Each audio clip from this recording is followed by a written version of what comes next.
Hey everybody, welcome to the FightFit Podcast. I'm joined here by Jayde Mitchell today. How are you, mate? Good, mate. Good. It's a nice intimate setting we've got here, mate. I feel, very like intimate. The lights should be dimmed and maybe should be offering me a drink or something, mate. It's very We've got nice. the whiskey fridge here, but we just haven't quite managed to stock it up yet. I'm only a couple of weeks, only a week out from the fight now, but a little bit different to Hurt Business Radio. This is nice, mate. It is. I've actually had a few heavyweights. I had Sam Greco on, so yeah. I had to really make room on the podcast, as you can imagine. He's a big boy, Sammy. He is a big boy. I had Hammer on as well, Mark Castanini as well. So they're big boys. I had to really sort of make sure that they had their leg room all sorted. How you feeling though, brother? I feel really good. Look, right now I'm tired. Like, this has been a long, hard training camp. Everything but probably been one of the best camps, if not the best camp I've ever had. My body hasn't let me down the entire time. My nutrition, everything's just gone to plan. We had some great sparring up in Queensland with the likes of Dennis Hogan, who's getting ready for his world title fight early December. Jeff Horn, that was great. The legend John Wayne Parr, that was cool. And Ben Marnie. And that guy, he's only 24 years of age. Is he really? He's an exceptional talent. Yeah, and he's been around a bit as well. He's done. He has in the Muay Thai circles and that. He's done it all with Muay Thai. So has he been with Wayne Parr? Yeah, for his whole career? Wayne Parr's protege. Yep, amazing. Yep. No, really, really good guys. I love my work up there with them. But Ben, the sparring was that good with Ben that we actually brought him back down to Melbourne to finish camp off. So that was really good. And I'm excited to see how he goes. We're actually going to head up there for the Chock and Parr fight. Yeah, he's a semi-main event. Awesome. I believe there's a league footballer in between them, but he's billed as a semi-main, so his first regional strap. Anyone who's watched enough of this podcast will know that I'm like a John Wayne Parr fanatic. Oh man, he was my hero growing up. He's the guy who got me into combat sports, I guess. Like when I was young, my dad used to watch him all the time, and he'd be on the TV. And from a young age, I used to watch all of his fights, mate, and that's what got me into it. So John is a living legend, and I think anyone who watches this podcast would have to know who John is. But when you actually meet someone like that, and they're even cooler than what you ever imagined they'd be, that's John. He's the most accommodating, nice guy you'd ever meet. It was cool, and when I was going up to Queensland, and it was just going to be a family holiday, but then the Kashtanov fight, were mid camp when it happened, so. We went up there with the mother-in-law. My father come as well, just so it's just full-on training. So I got to spend bugger all time with the wife and bub. But the camp itself was great. And because John has got the fight with Chock, and me being such a John Wayne Parr fan, I said, I have to go. So you've been a fan for years, and that would have been unbelievable to go and so I had to touch base with John, and I'd spoken to Ben a couple of times via Instagram. I'm like, well, if I'm going to be up there, John's fighting Chock, I have to get in training camp with him. And I'm like, I'll spar with Ben Marnie as well. And Dennis Hogan, for his Jaime Munguia world title fight, mentioned that Ben Marnie was the best sparring and perfect sparring to get ready for Munguia. And I thought, that's nice. He's giving this young bloke some props. And as it turns out, I rocked up there because I'm like, I have to spar with Wayne Parr. I'm like, yeah, and I'll do some work with Ben too. Man, the kid's legit. One of his mates started filming, and I'd just done 5 rounds with Wayne Parr. And so 5 rounds with Wayne. And in the last round, I'm like, look, I'm here. I'm sparring with Wayne Parr, the gunslinger. It'd be rude not to do a bit of gunslinger at the end. So I swear to God, we threw like 300 punches that last round. Really? Just hammer and tongue. I'm like, I'm going to pay for that this next round. Ben jumps in there, and I didn't give him enough credit. His mate's filming, and I haven't told him this yet. But if you're watching, Ben, you got me with a body shot. And it was a straight right lead to the body. Like, who the hell does that? And knocked the wind out of me. Really? And straight away, I'm like, oh, no filming sparring, boys. I was waiting. I was thinking, shit, I'm about to get lit up by this young fella. Boys? Yeah, but no, it was from then on, like, I took Ben seriously after that. Got some great rounds, and then we brought him down here, so he's legit. What's the Boonchu setup like up there? It's cool, man. They got a big cage, bit of floor space, a massive ring, a big paddock, which is great. Anyone who's seen me fight knows that I utilise my footwork a fair bit, so plenty of room for me to run around. Oh, I love a big ring. Did you jump in the cage at all? Get the bug for that? No. Fuck getting kicked in the legs. Well, we're there because the Gold Coast 600 was on the weekend after. Cam Waters was actually there, who's sponsored by Monster Energy. Right. Drives for Monster Energy, drives for Ford. He was there training with Wayne Parr, so the only time I got in the cage was to say good day to Cam pretty well. And then you just I'm straight back out of there. I don't want anything to do with the cage. Yeah. So tell us about what it was like having your relationship with Wayne Parr while you were there, and him as a character. Oh mate, there's no off switch with John. He's just on the whole time. Funniest guy, like funny as. Yeah, sharp, funny dude, super accommodating. Just a lovely bloke, an absolute legend of combat sports worldwide. And in Australia, but worldwide too. Like, everyone respects that man, what he's done. Yep. John Wayne Parr, Raymond Deckers. Yep. Like, there's very few Westerners who have done it as good as what Wayne has done it. I mean, Raymond Deckers, as you said, was sort of just before John Wayne Parr, that sort of animal. Going to Thailand and embracing their culture, and as a white guy going over there and fighting on those. In those Thailand shows, and it's just amazing to see that. And John Wayne Parr, that documentary is incredible. Yeah, mate. And another legend I got to hang out with while I was up there as well. I was a massive fan of this guy's Paul the Hurricane Briggs. Yeah. And what an animal that guy was in his fighting days.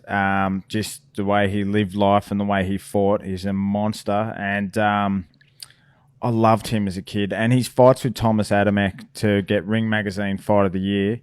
And the first fight, he won that. I don't care what anyone says, but he come up short in both of those. But just getting to hang out with Briggs for a bit, train out of his gym, and just hear, just talk to the guy, just his experiences, and he's a really cool guy. And to see how calm and just how different to the Hurricane that I grew up watching. He's just the nicest, most chilled dude ever. So I'll catch up with him again when I go up for the Parr Mundine fight. Yeah, it must be kind of like your hard work really paying off when you get to go and experience camps with those guys. You're like, you've put in so many years of hard work with boxing, and now you get to really rub shoulders with the best of the best. I'll tell you what a cool thing is and it feels kind of surreal, is when you walk into a gym like that, and these guys were my heroes. They already know who I am. They're following my journey now. It's my turn now, and they're behind me doing that. It was cool. What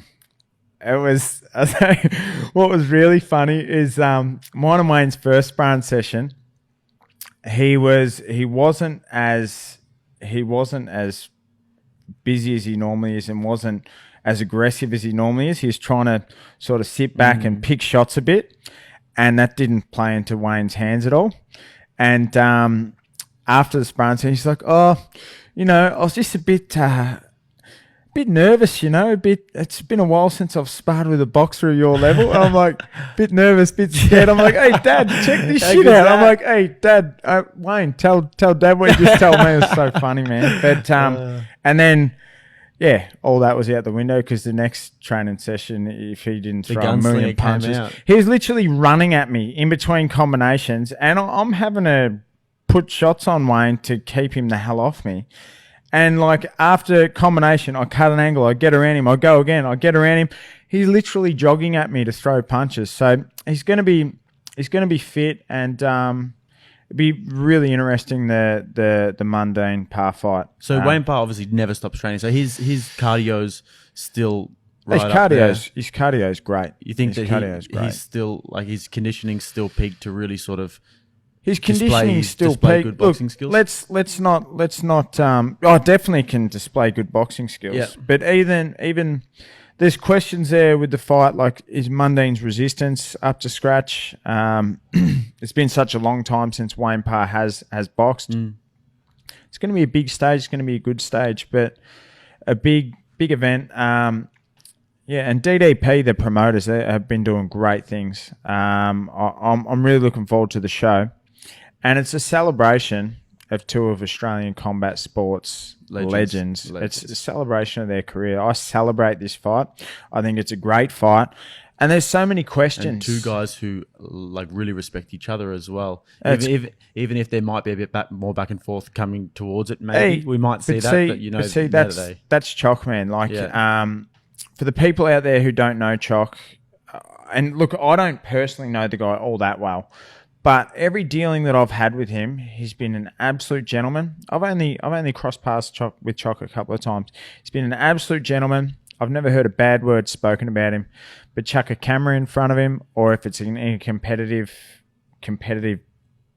type scenario, he's just a lunatic. And as far as selling fights go, no one does it better than that man. So he might talk some smack, talk some shit to sell a fight, and but at the end of the day, he's a good person, and what he's done for charity, for his people, he's just an amazing athlete, an amazing role model. And he's really carried the sport. Absolutely. For quite a long time. Choc, Danny Green, both completely carried the sport. You had Daniel Gill in there as well, who for mine is a real unsung hero of Australian boxing. Absolute legend. I think a lot of people feel that way.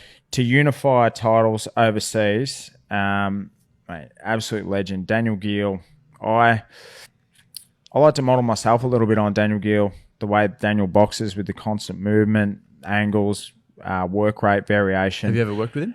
No, I haven't, and I'd absolutely love to work with Daniel Gill. Maybe you should reach out to him, man. I should. I've just a little bit of back and forth between the two of us over socials and stuff, but I'm a massive fan of Daniel the Real Deal Gill. He's awesome. There's a few, like as you said, and Danny Green as well. I mean, knocking out Roy Jones Jr. Huge! What a moment for boxing. I was lucky enough to I've been able to work and spar with Danny before, and Danny's Danny. What you see is what you get. Like, he's just a cool guy. I get along well with Dan. He was great to spar with. He's a funny guy. He always gives everyone just gives people time, and he's such a recognisable guy. It'd be so tiring, but every time I was with Dan, he always gives people his time. So he's a cool guy. I'm a big fan of him as well, and he was doing some stuff with Hammer's Gym recently. He had a seminar and stuff, and I was really trying to get him on the podcast, but I think he just maybe had his hands full. He's so busy. He's got people pulling him for all different directions. Especially with this weekend, tomorrow night. I don't know when this pod will be out. Hall Gallen. Yeah, and so then this will come out on Monday, but it's Thursday now, so I guess we can speak about that now in advance. All right, well, I will give you a bit of... This is my opinion on... Like, the undercard for me is awesome, and I think... two guys in Australian boxing who are just amazing and who everyone needs to get behind these boys is Team Maloney. Yeah, the Maloney brothers. These boys are the real deal. And I guarantee you tomorrow night, Andrew Maloney is going to knock Dari out. I guarantee you, man. He's going to be Australia's only world champion at the moment, albeit interim. But the thing is what people need to understand too is Lewis Conception, two-time world champion, I believe 2 weight division world champion. Andrew Maloney beat the brakes off that boy, and that was an unofficial title eliminator. He was told that if he beats Lewis Conception, that he fights for the world title. He beat Lewis. It didn't happen. Cal Yafai took... I forget who Cal Yafai fought, but off the top of my head, sorry. And then he had to go to Chile for an official title eliminator, and he was down on the scorecards. They even ruled this punch on the replay. It misses Andrew by like a meter, and he trips over his glove hits the mat. They call it a knock. They ruled it a knockdown. Like, he was getting fucked. Yeah. Can I say that? Yeah, of course. Podcast, what you want. So he's getting such a raw, like just such a raw deal on the cards. It was an absolute joke. And then the man threw 35,000 left hooks in a row and just knocked the guy cold, like just destroyed him with a left hook and earned his title shot again. And now Kalyafai has taken a fight with Estrada, which will be for the WBA Super World Championship, because there's levels of WBA have a super champion. Once you've defended a certain amount of times, you can fight. You can be called super champion. Then you've got regular champion. Interim is that's your last stop for you are the next in line. But the way I look at it, Andrew knocks this guy out, and on the 31st of January, I don't know if it's done yet, but it's looking like that'll be the date when Kalyafai fights Estrada for the super title, and Andrew will become the regular WBA world champion. And then hopefully the guy can get Kalyafai in the ring, and I reckon he knocks him out too. Is a real deal in Australia? Oh, who knows? Cool. We'll see. Hall and Gallen, this fight has got the interest of the public, and hopefully the public get on board with the Maloney boys, because Jason himself is every bit as good as Andy. Yep. And he will be world champion 2022. So, as well, not 2022. Yeah, as in 2022. He will also be world champion next year. I guarantee it. The boys are the real deal. He come up short, but it was so close. Could have gone either way against Rodriguez in his world title fight. Man. Oh mate, what a finish by Jason too. And just the quality of that fight was just unbelievable. Yeah, slick, man. Rodriguez is so slick, and even though Rodriguez in his next fight got stopped by Inouye, he rushed it and tried to bang with Inouye. When we watch the final of the bantamweight World Boxing Super Series with Inouye and Donaire, that was amazing. And Donaire took his time and got his way into that fight. The way he catch counted and took his time. He didn't try trade with Inouye straight off the bat. He got himself into that and got himself into that fight. Took his time, and it just goes to show you that Jason Maloney can mix it with any of those boys. I just think that Rodriguez really stuffed up by trying to just go at it with Inouye. Yeah, I think that those boys are like slept on a lot. And I think that this is a really hot time for Australian boxing. You've got guys like, Michael Zarafa and Tim Tszyu, who are very much in the spotlight. Jeff Horn as well from his victory with Pacquiao. But then you've got guys like the Maloney brothers who are straight up killers. See, we all too. Like, do you know one thing I absolutely hate? Is some of the hatred that a man like Jeff Horn cops on social media and that. It's just gross. Like, we are all riding, and even Mick too, we are all riding the wave that man created, and that his promotional company created by beating Manny Pacquiao. We owe Jeff Horn a lot, man. It's probably the greatest victory in Australian boxing history, maybe. Well, one of the greatest victories in sporting history. Yeah. Manny Pacquiao is an absolute legend, and he's gone on to beat Keith Thurman. He's gone on to beat Matisse. He's now champion of the world again. It's funny, isn't it, how things work? As if you're 1 minute you're up and you're the biggest legend in Australian sport, and then the next minute you suffer one defeat. But even when he won that fight, he even copped some backlash, which I just thought was an absolute joke. More from US critics, wasn't it? US critics, external critics who thought that he was robbed, and thanks who thought to Atlas But that was just bullshit, though. Anyway, that's just people trying to defend their guy. It's absolute, I think any real boxing fan who would watch that would know that Jeff Horn won that fight. Yeah, absolutely. Yeah, there's a reason why he won. He manhandled Manny that night, and I loved that was Jeff's thing as a welterweight. He's so strong.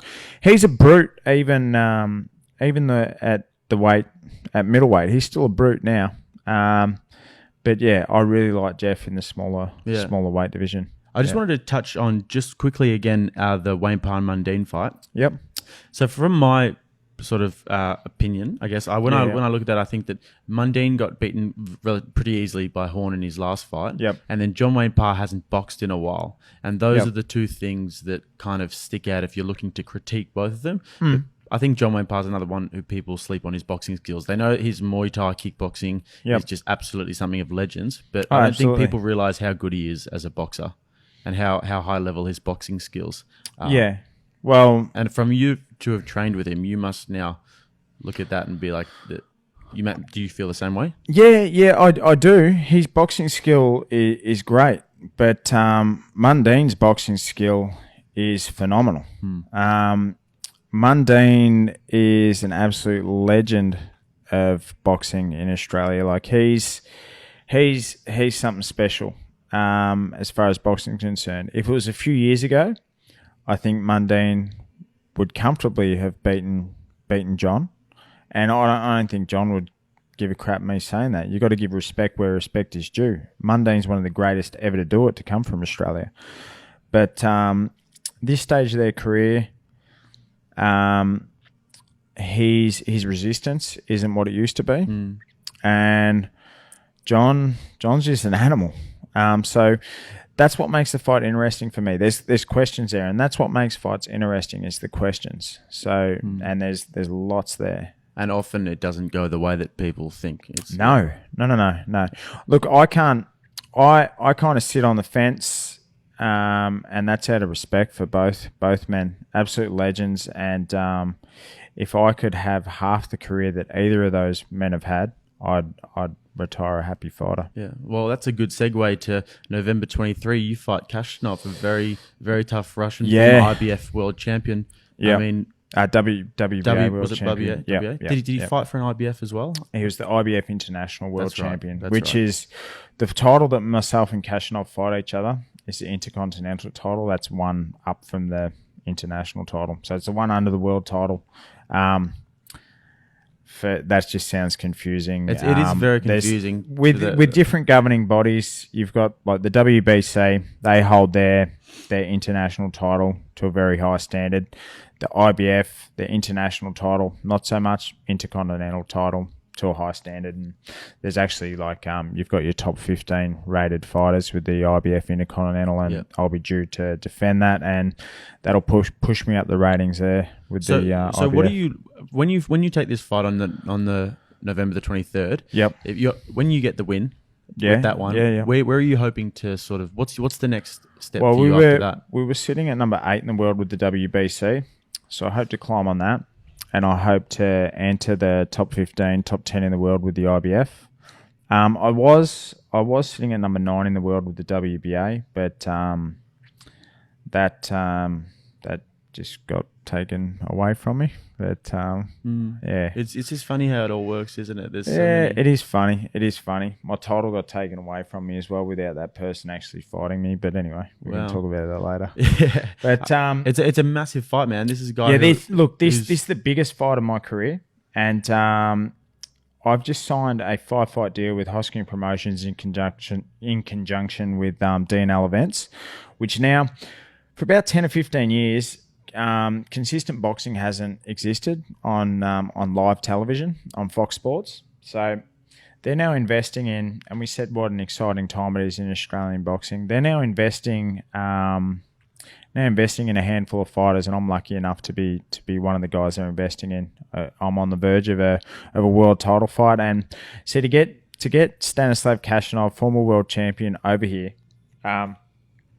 That opportunity didn't exist with the money that was involved in boxing, because you've got America over here, Europe over here, Australia's all the way down here. We didn't have TV, we don't have money, so they laugh at us. The guys who have got something to lose or really good fighters, to bring them here, you need money to do that, because we just couldn't compete. Whereas now, I've got a team behind me who believe in me and who are willing to invest in me and bring these fights out here, because for so long we see Australian fighters sort of fight no one. They get a hold of their regional strap. They defend it a few times against no one, and you're not ready. You're not ready for the big stage, and all of a sudden the champion looks up and down the list and goes, "Okay, we'll pick you," and then our fighters come up short, and it looks bad. But look. Our plan is to get a mandatory shot, which will be over sort of 3 fight 3 fights where my team will invest in me, pick the correct fights to get me ready for the time when it comes. Because we've had a few offers already for a world title fight. I could have fought. I was in the running for Callum Smith at the start of the year at Madison Square Garden, wow. And mate, that would have been a life-changing fight, life-changing money. It was only 6 weeks out of surgery, so we had to let that one go, because I truly believe that I can compete with the best fighters on the planet. Given the right fights and given the right opportunities, I want to do it properly. I want to earn my shot, and I want to be ready when I get my shot, because I truly do. I wholeheartedly believe that I can do this, and I've believed that since only 2 fights into my career. I ended up landing a sparring gig with Miguel Cotto for his preparation for the Daniel Gill fight. So with only 2 fights to be able to do that, that's what gave me my belief, and that's what sort of set me on the journey that I've been on now. Well, you're definitely on the right path. I mean, you're 19-1. Yep. You've 14 fight win streak, is it?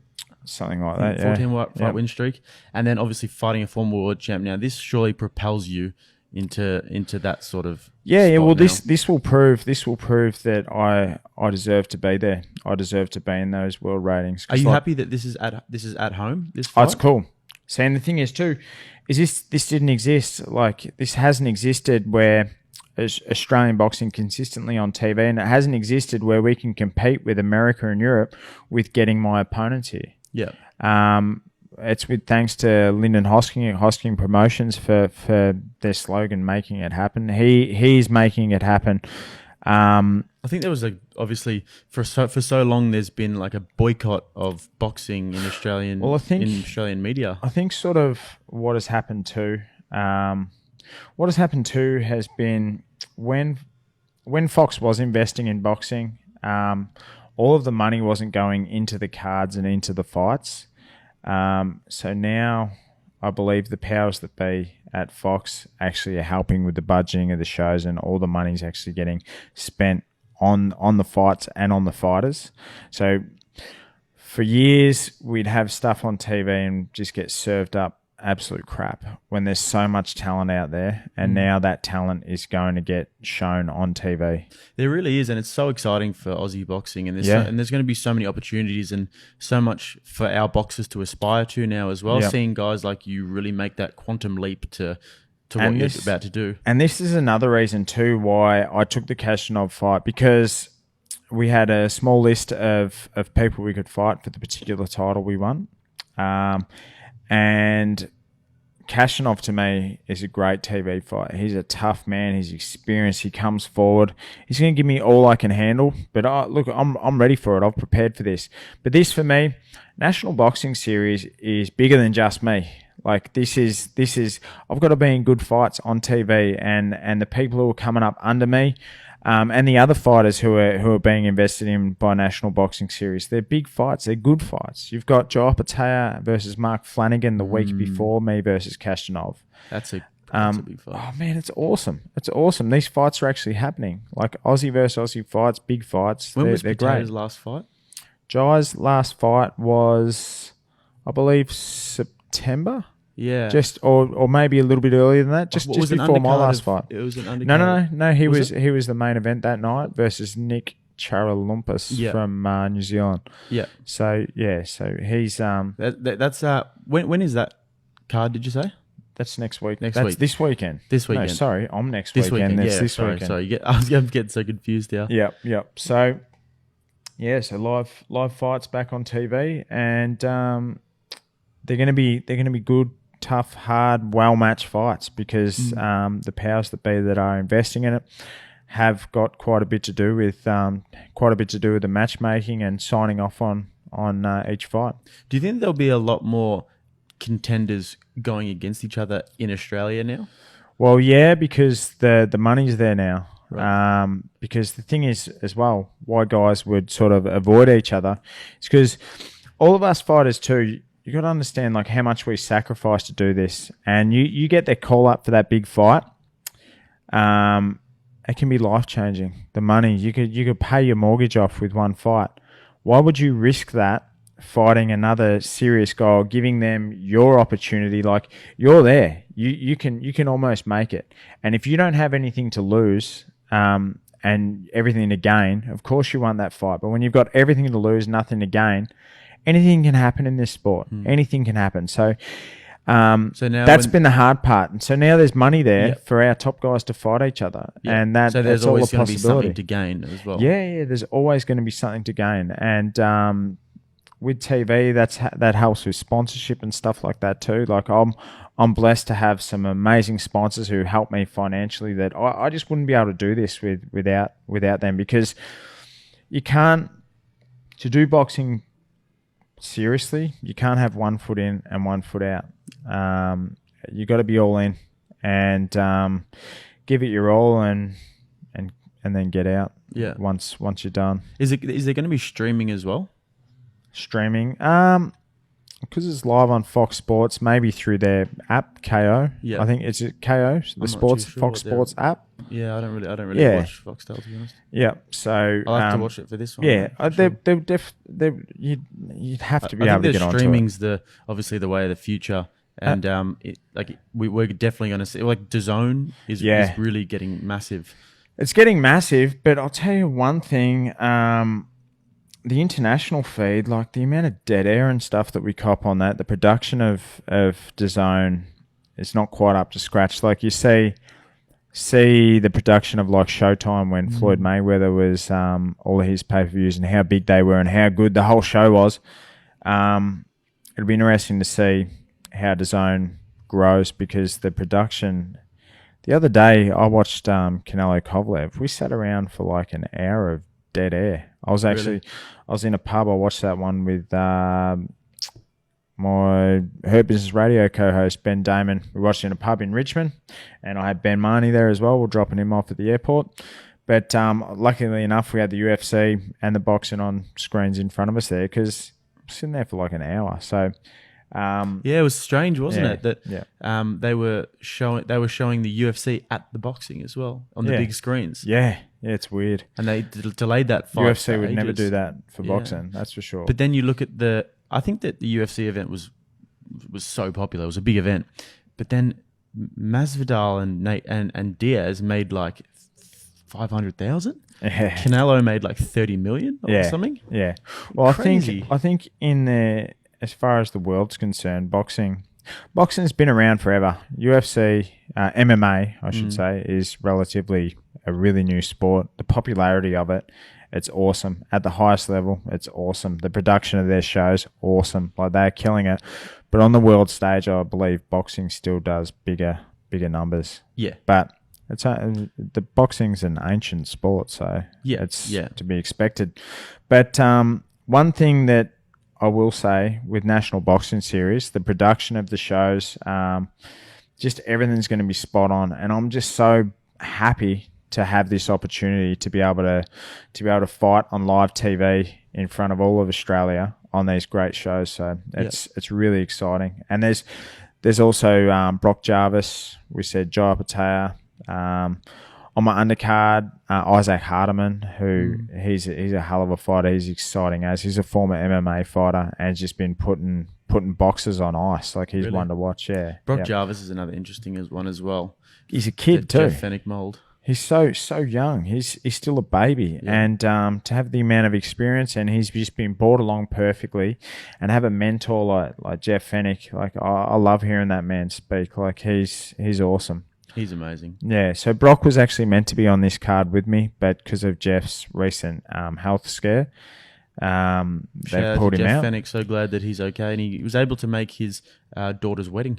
Yeah. Down the aisle. Tough, man. That guy's some kind of tough. I swear to God, like, for all the listeners who watched Jeff in his prime, there's only one Jeff Fennick. Like, he was an animal.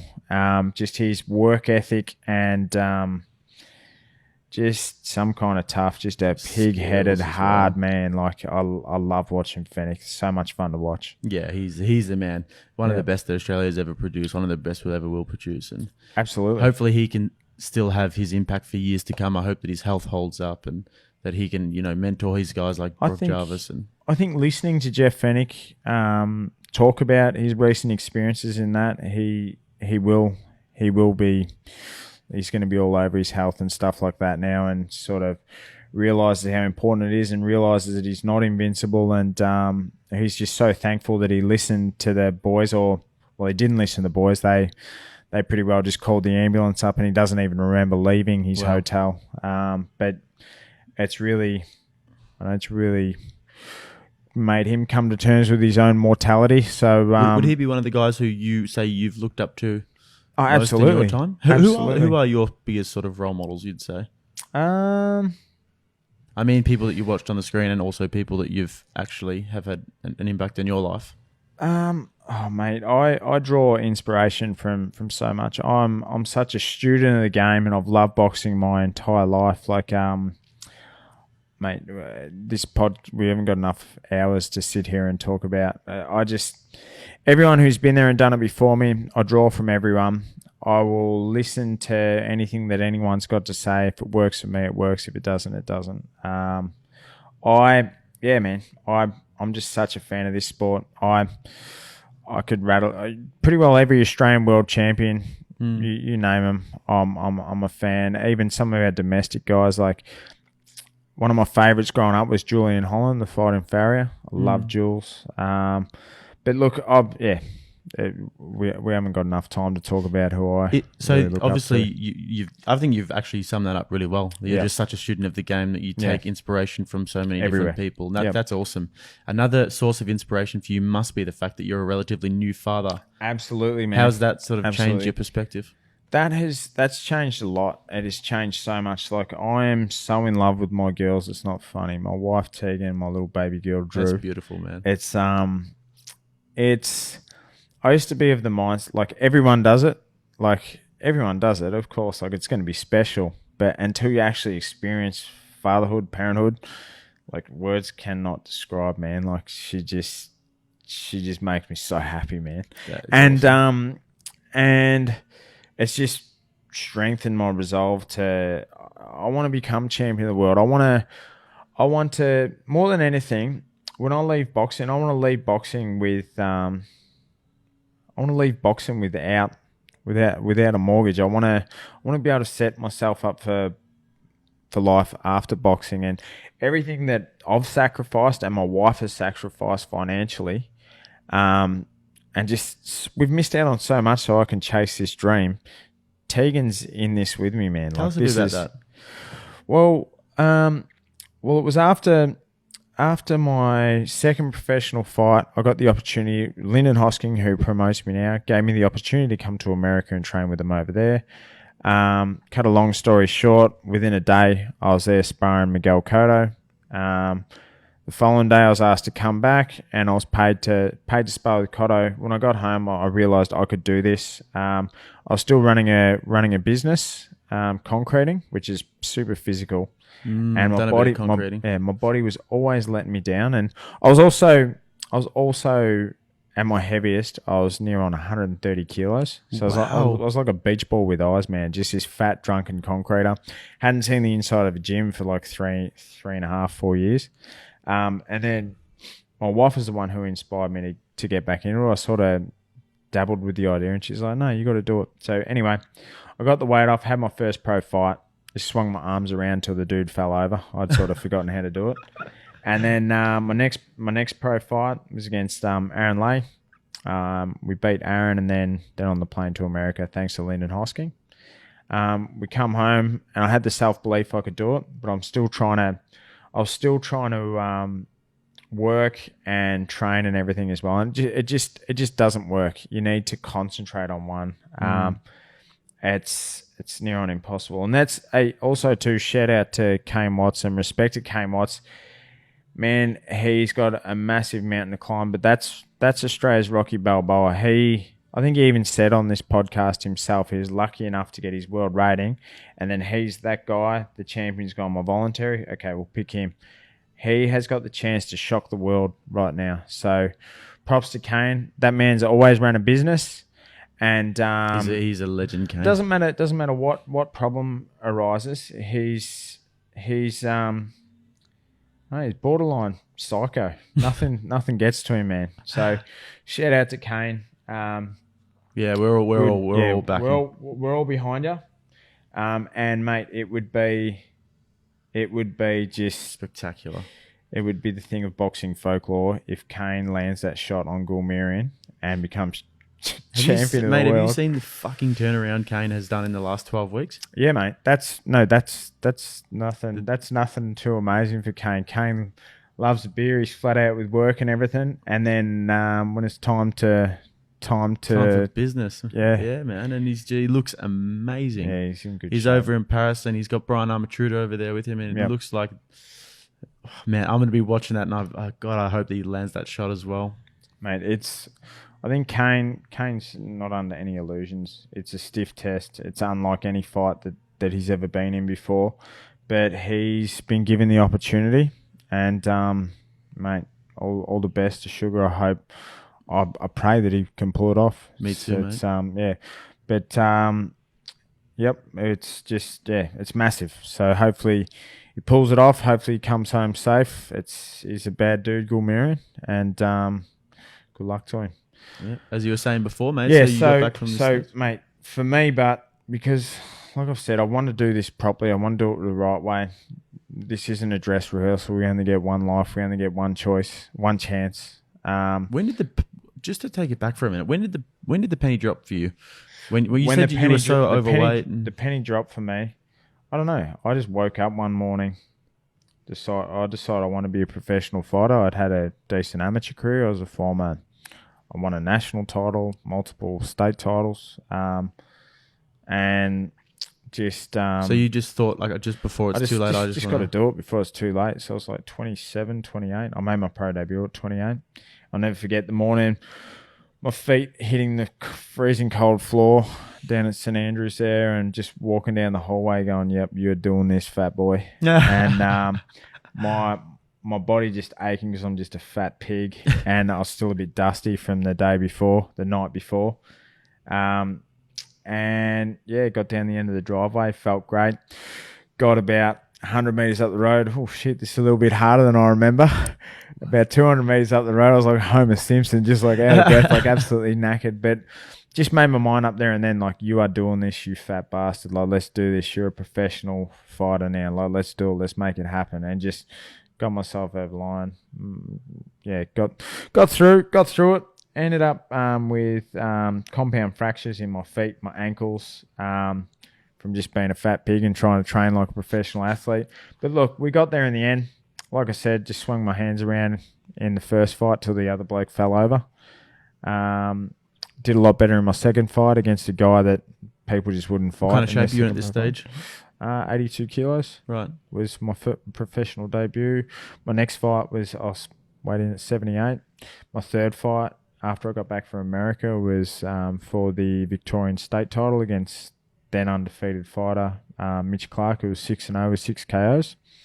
So I think people started to take notice of me then, because I went straight into a fight with Aaron Lay, Mitch Clark, and then I fought at Hisense Arena against another undefeated fighter on a Danny Green undercard, and did that really easy. So people started to take notice then. But then for me, after I got back from America, I knew I could do it. The entire time my body's letting me down, because I got a couple of prolapse discs in my lower back, which is all good now. I work every day on this. Like my body's everything now. Like I'm 100% professional now. And this is all I do. I train. I live to train. That's all I do. It's fascinating, man. So what happened was the prolapse discs, and I kept tearing my hamstrings, and I fought Ryan Breeze and had a loss to Ryan Breeze, and that was a fight for mine. That was a big penny drop moment. That was a moment when I said, I couldn't believe that I lost to. All due respect to Ryan, he's a ripper dude. Like I really like Ryan and his father Rick. They're great guys. Even after the fight, Ryan said, "I thought you won that fight." But anyway, we carried injuries and everything into the fight, and I I was within myself just trying to get through the rounds because I actually didn't spar for that fight. I sparred 6 rounds twice with Ted Singh, and my body just wouldn't allow me to spar. So I was sort of just doing enough to think I was in front, and then I come over him at the end.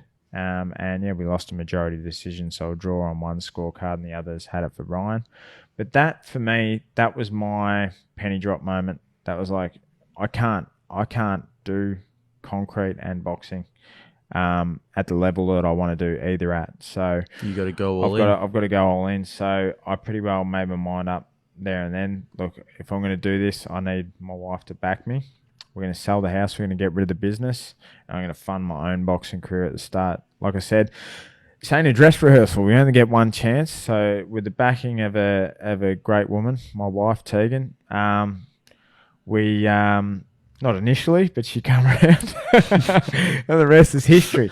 So hopefully I can pay you back soon, baby. That's amazing. But yeah, so we gave up everything. And funded it ourselves at the start. And now I've got some awesome financial support from some sponsors. And the rest is history. I've taken on some great fighters over the years. Tough one was probably Jayde, the one where I damaged my neck. He's a former Olympian and was signed to Top Rank. And that was one... See, that was one of those fights where I wasn't having the money invested in me like I will have now. So this guy was my mandatory for my OPBF title, which even that fight, I was paid 3,600 Australian dollars to travel to Tokyo and fight world number 13 in his own backyard. But I took that because I believed in myself, and I've given up everything for this. There's no way known I was going to let that guy beat me. So we took his title off him, and I had to buy my own championship belt. You had to buy your own. So I probably made about, I don't know, probably $1,400 for however many weeks I put into that fight, but we got the title, and that's how I got my world rating. And then Jayde was my mandatory. He was signed to Top Rank. Top Rank is still investing in him now. Top Rank China. And everyone around me is like, mate, you don't have to take this fight. Relinquish the title. Let it go. He's too dangerous. What do you want to fight him for? I want to be tested, and I want to be ready when I get my chance. So Jayde was number 14 with the WBA Asian champion, WBC Asian Continental champion, and the WBO All Asian champion. Or All China or whatever. I don't know, some title like that. But anyway, he was on the rise, undefeated, powerful guy, and great amateur pedigree, the backing of a big company, and they were coming here for the right price. So we didn't have to throw money at them to get them here because they were coming here on a mission to knock me out, take my title, further themselves in the world rankings, and I welcomed it. Like, bring it on. Let's do it. Because if I'm not good enough to beat you, I'm not good enough to keep climbing the ladder. So the Jayde fight, that was a tough fight. We had a great camp in a lead up with Sam Solomon and Sakio Bika down here sparring me. So 2 former world champions, both pushed me in the gym every day. And the Jayde fight, man, it was tough. In the first round, I had a bulging disc in my neck. Was pushing out to the left, so I had a little bit of referred pain, a bit of pins and needles, and he's hit me on top of the head, and it's crushed my vertebrae together, and it destroyed the back of my C6 vertebrae, so my neural foramen, which is the pathway in which your nerve core travels through out into your body. Oh shit! Got totally destroyed, so it broke the back of my C6 vertebrae. It ruptured the disc, and it also pushed the disc halfway through my spinal cord. So it felt like what I'd imagine sticking a knife in a toaster would feel like, just this shock. And I knew something was seriously wrong. And did you go down straight away? No, almost went down. I think when he landed that shot, my legs sort of stopped working for a bit there. Leg for a bit. I think I certainly did do the stanky leg. I think all my mates ordered their Ubers there, and then it's like, oh shit, Jay's in for a short night here. Might have bit off more than you could chew, brother. But anyway, I recovered from that. I got back into the fight. Second round, I come back. I'm like, man, my timing's off. I couldn't get my timing right with my left hand. I've thrown a million left hands, and rips, uppercuts, hooks. This is a neural thing. Yeah. I had paralysis in my left arm, and it wasn't until after the fight someone's passed me a bottle. I'm trying to. I just didn't have the motor skills to do it. I'm like, oh shit, something's going on here. Shit. Just something as simple as touching your face, scratching your eye, like I'm trying to put the wires together to make my hand and arm work properly, and it just wasn't. It was just misfiring. It was such an odd feeling. So we had surgery like a week after the fight. Do you mind just telling the rest of the fight story after you've done that injury? Oh, I had a lunatic in front of me trying to take my head off, who was amazingly balanced, and every time I'd change, he'd step up. But I gave up my house, I gave up my business, I gave up everything in order to chase this dream, and I got this man trying to take it away from me. You're not going to take it away from me. Yeah. So for the rest of the fight, I found a way. I outboxed him. I completely outboxed him and outworked him. I just had to think my way through it. I had to adjust.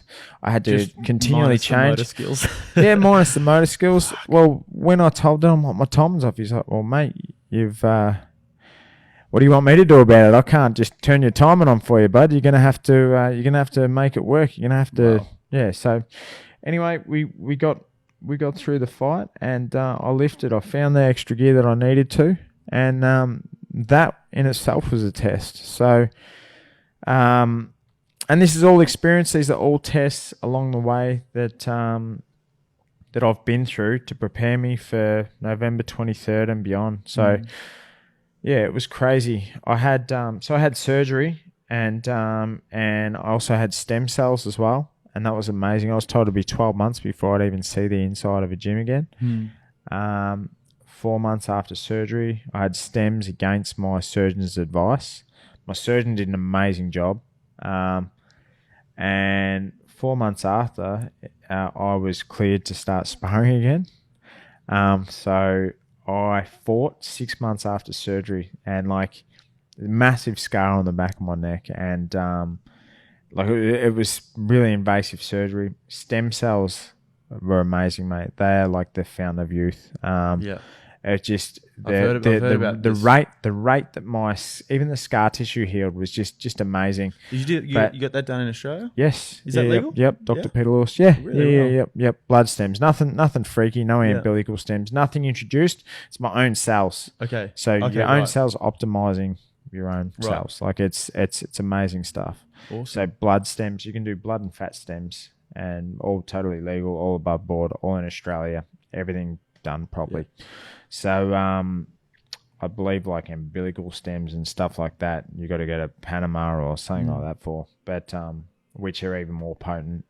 And look, hopefully it becomes an everyday thing, because the sad thing is like big pharmaceutical. I know we're going totally off topic now, but big pharmaceutical, like just drugs in general, the revenue. You've got with stem cells, you can within your own body, you harvest from your own body, and what they can do with stem cells now is amazing. And the fact that they're trying to keep a lid on that. It's affordable, it's effective, it's affordable, it's affordable, it's effective. Yeah. It's just amazing. I agree, and I think that there are a lot of different things that get neglected because they're not as lucrative as what having somebody on a constant sort of prescription to whatever pills and stuff. Oh, mate. That's what I mean. Even if I am in pain, I'll barely even take a painkiller because I really just don't like that stuff. I like to try and eat as healthy as I can, and look for the most effective and the most healthy way rather than something that's going to numb me in any way. But stems too, like even like Dr. Lewis has been amazing, and now immunotherapies and stuff like that, even with cancer treatment, like they'll harvest stems and they'll incubate that, and that'll be there. You go through your chemotherapy and then you're injected with your own cells which have been harvested, and they're there for you, and the immunotherapy help you bounce back after it. I don't know I've lost someone that I love more than just about anyone. My father-in-law, we lost him to cancer, and to watch someone you love go through that, like it's brutal, man. Like it's absolutely brutal. And the fact that now that they can help treat this with immunotherapy and harvest cells and actually boost your immunity up, because it's not so much the cancer that kills you. It's well, of course it is, but it's chemotherapy pretty well kills everything in your body to reset it, and then your immunity is just gone, and you're so susceptible to absolutely everything. And a lot of people die from the actual treatment itself, and now they can boost people's immunity. They can boost everything with stems, and hopefully it just becomes an everyday thing. Yeah, because they're trying to bring in like and chemotherapy is incredibly expensive as well. Oh mate, and they're trying to bring in like synthetic stems, which is gross to me. Like, because you can get it from your own body. Yeah, it's a big pharmaceutical and that because there's so much money involved in cancer and just in sickness in general. It's a wormhole that we could go down, but it's can't go. It's one of those big. At the end of the day, I actually still get paid to get punched in the head, so it's probably not the wormhole you want to go down. Anyway,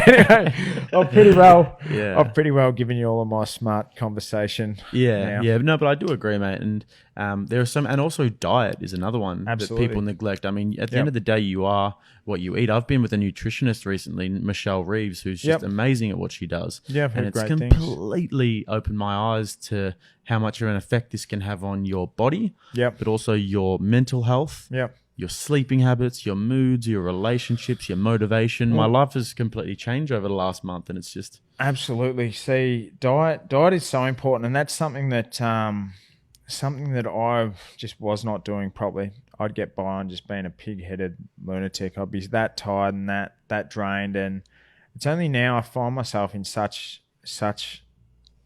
an awesome position. Like, I'm on the verge of big things, and I've got this opportunity with TV and stuff now that just seem like pie in the sky. And like, I'm not going to lie, I love a beer, love to party. As do I, brother. Yeah, as do all of us pretty well. But the thing is what I would do is after a fight, I'd be on just a massive tear, just party, drinking, just having fun with my mates, catching up with everyone, and I just eat anything because I'm like, I deserve this, right? Which is just crap.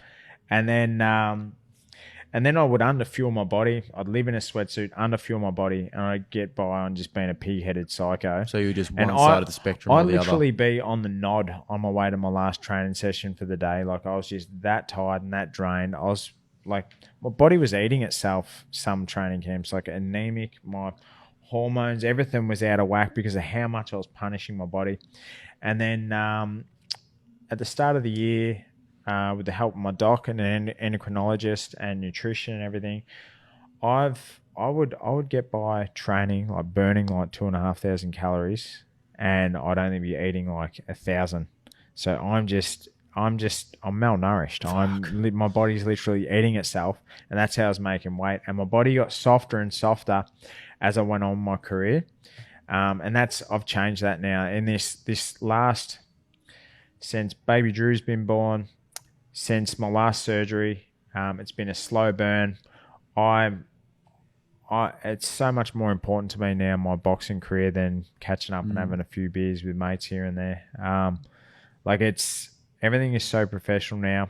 I eat like 3,500 calories a day while I'm training. Is that right? 3,500? Yeah, man. You've been just training so hard, though. On the biggest day, I might burn near on 3,000 calories. Yeah. I've eaten so much, and I've still slowly burnt body fat. I'm carrying 2 kilograms more muscle than I've ever carried before in all my body composition testing. And energy-wise, energy-wise, so much better. And hormonally, like all my levels with the endocrinologist, everything's just going in the right direction. And I had to change that. If I couldn't keep on going the way I was, as far as injuries, as far as energy, as far as just everything. So I feel amazing now. So nutrition is just so important. Yeah, you got to fuel your body properly. It's one of those things that people even if think you're not an athlete. Yeah, I mean, and people think that like what I thought beforehand. I mean, my knowledge of it is still very rudimentary. I'm very much developing like my own plan with it. Yep. But what I thought was like, oh, one day I'll eat less, and then another day I'll eat more, and then if I've eaten a lot, then I'll eat nothing the next day. But actually, I can eat a lot, but I can eat a lot of good stuff, and I can be creative with it, and I can actually make my food so enjoyable and eat enough and like more than enough. With the training regime that I have, whilst maintaining a balance of carbs, protein, and fats. And also maintaining exercise as well. We'll see. For me now, we're coming towards the pointy end of camp now. So for me, all my sparring's finished. I've just cut calories now and changed my macronutrients around my macros, what I'm intaking as far as carbs, fats, proteins are concerned. But I couldn't get enough of everything. Good, clean food, real food, no processed food. But just eat, which I've never ever done. It was always beers, burgers, chocolate, and then I'd stop eating, train my ass off, live in that sweatsuit. And anyway, like some people who see me at weigh-ins and stuff, like, how the hell can this guy fight the next day? But I just got the job done, just being a pig-headed fella. But so that's all changed now. Super professional. And what I've got ahead of me, it's exciting, man. It's really exciting. This is all I've ever dreamed of. And to have these opportunities in Australia now with Hoskin Promotions, DNL events, the National Boxing Series, investing in myself and the other fighters on the up, it's amazing. It's incredibly exciting for you, and to know that you've come from this journey of being really overweight and fighting your way back from that and having that mental fortitude and that self-belief build up over years to now where you're at the point where you're training and working with guys who are people who you've idolized. Oh, absolutely. You're going to be on the cutting edge of Australian boxing, professional wise, and you're on the charge to having a world title shot. It's quite incredible. I am 2020, I believe. By the end of 2020, hopefully I've got my title shot. Yeah, hopefully. Awesome, man. And also, being a father. You just look like you're loving life as well, mate. Like I am, like, physically, mentally, emotionally, everything's good, man. Like you're doing these beautiful runs in the morning as well. I see you with your daughter watching you training in the gym. It really does look like you're loving life, man. Yeah, it's mate. Awesome. It's cool. It's really great cool to see. Man, you must be really, really excited about the future. Mate, I am. It's all up to me now. I've been grinding away, and even financially and stuff, like, we're still grinding now. Like, it's not easy. It's tough, and all the fighters out there will understand what I'm talking about. All the guys who are really doing this, you'll know what I'm talking about. Like, it's tough. It's tough, but we can see the light at the end of the tunnel now, and I've been given every opportunity. So now it's up to me. So that's why my professionalism now is at an all-time high. Awesome. Well, before we go, man, I think we have to acknowledge the recent tragedy that's occurred in Australian boxing with the passing of Dwight Ritchie. Team Alice have set up a GoFundMe page for his family, which we would love to try and help endorse. I mean, you've trained with Dwight in the past as well. Yeah, Dwight is one of these guys that every one of us respected. He was as staunch can be. He wasn't a show pony. He's just such a good guy and such an amazing talent. And I don't know, man. It just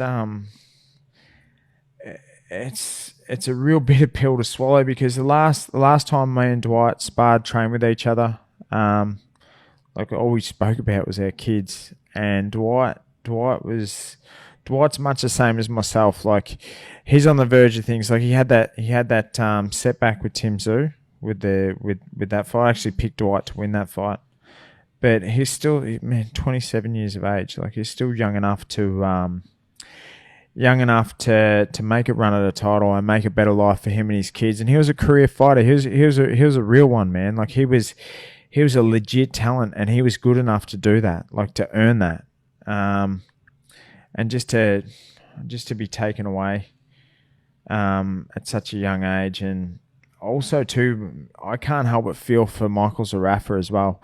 Like, Michael and Dwight were mates. Like, they're training partners. We're all on this journey together, and And like they're elite guys, and they push each other in the gym every single time they're in there together. They push each other. The thing is with your training partners and stuff like that, us fighters, we've all got an understanding of each other, and we all know each other on a different level to everyone else. We're all making the same sacrifices. We're all pushing each other. We're all mates. Look, we may not have been like buddy sort of like that, but we just know each other on a different level, and man. There is an absolute professional respect there. Oh, mate, it's more than just a professional respect. You know this man on a level that other people don't, and now you leave something for in the ring. For Mick, that's something that Michael has to live with for the rest of his life now. But then the way I also look at it too is like, as heartbreaking as it is, that's a risk we all take. And we don't know yet whether, I think this was a health issue, not a boxing issue. And it's just tragic the way that it happened. And the thing is for Michael moving forward, it's all in vain for him if this is what sort of stops him. And I know Dwight well enough to know his character and what he would think of this whole thing, and it's a risk we all take, man. And it's just it really is a tragedy.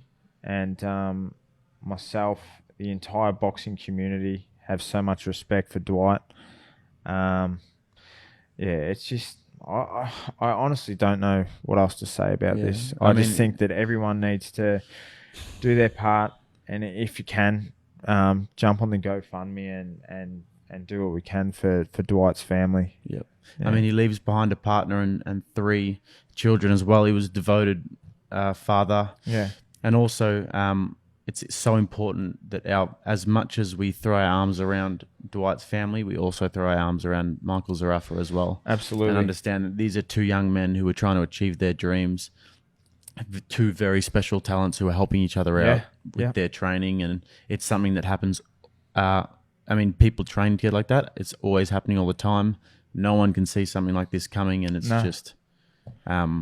just something that is just a freak accident. And I don't think this is a boxing issue. This is a health issue, and this also has made me want to take more notice of my own health, as far as checkups and everything like that are concerned. It's an absolute tragedy, and he'll be missed by everyone in the boxing world, and no doubt everyone, old friends, family. It's absolutely gut-wrenching. I was just commentating his fight on the Team Ellis show a few weeks ago when he had an exhibition fight against Mitchell Leak. Yep. And we were just saying the whole time how much of a great bloke he is for stepping up and taking that fight on such short notice, even though it was just an exhibition. He got in there and he gave the kid a show and an experience, and like just one of the good blokes around. And oh mate, staunch, just a good dude. What you saw is what you got with Dwight Ritchie, and yeah, I respected the hell out of Dwight. Yeah, and the whole boxing world is behind his family. The whole boxing world is behind you, Michael Zarafa, as well. Yeah. And thank you so much for talking about that. I understand that it's a very sensitive subject for you. It is sensitive because it's not like Dwight and I were buddy. We had just that professional respect, and just that respect that us fighters who all push each other have amongst ourselves. It's just a really, really sad tragedy. Yeah. Thank you for that, mate. Your fight is next weekend. Mate, I can't wait. Backing you to the hills and up and away from here. This is a massive moment for you. We're all so proud of you. Australia's behind you. Big things to come, mate. Thank you so much for joining us. No worries. Or joining me on this little couch. Thanks, Jake. Thank you. I appreciate that. Cheers, brother. Thank you.